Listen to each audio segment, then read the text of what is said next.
izingane zenu kungathi zilahliwe. Ngithi ngelinye ilanga ilapho ithi abazali khona bayakhaphela. Hamba bobona Njingela phambili. Azilawulwa ezinye ihlala zodwa. Uma ususebenza ususemsebenzini uthola ngisho ukuthi khona izingane ezingobaba noma ezingomama kwezinye izingane zasemakhaya ngoba abazali abekho. Uma sikhuluma ke kwenye indawo sithi phela lezi izingane zethu sesiyakwazi ukuthi kulisingane ngoba abazali bekho. Ukhona ingane engamazi ubaba eduzayo, engamazi kwenkathi umayi ikhulisa ugogo sikho, awukho umthetho. Izodlula nje kancane esikhathini esiphila kusona idakamizwa namahlobo lwezitolo ezafika kuthina. Ingane zethu iphila kuma-container ama-Pakistan. Ziningi izinto ezenzeka lapho. Ngebhadi ke iwozamoya engiphathiswe yona isona sikole kuphela Ntshongweni esikwazi ukubeka abafana namantombazane. Ila i-target market yedakamizwa lokho hlobo ledakamizwa olukhona Ntshongweni ekuthiwa mangewozamoya zodayiswa. Umuntu odayisa insangu, umuntu odayisa ugwayi, umuntu ofuna ukutesta hlobo ethile lama-drugs masefikile Ntshongweni, indawo esenta la khona ingane eningi sewozamoya.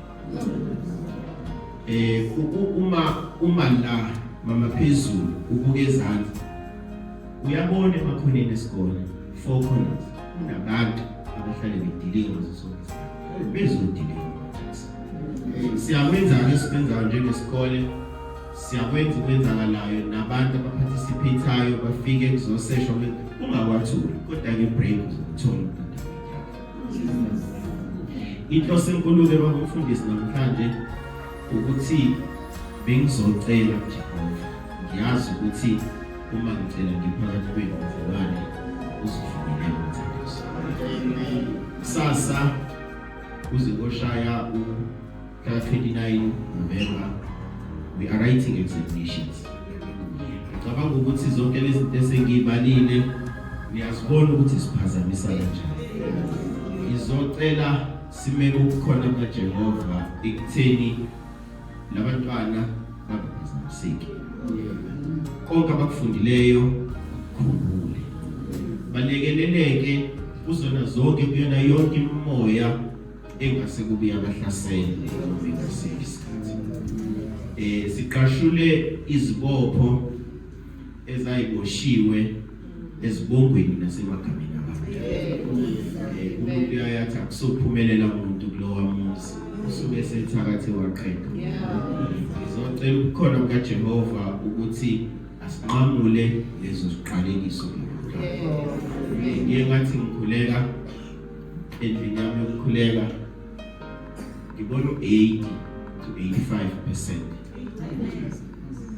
kunyaka ozayo.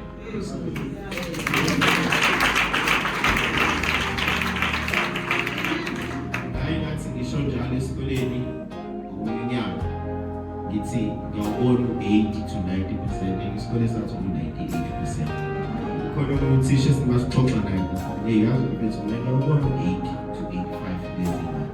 Wena singakusaba lezingane usuzazi khona. Ngicela ningibhekise. Ngizomsana.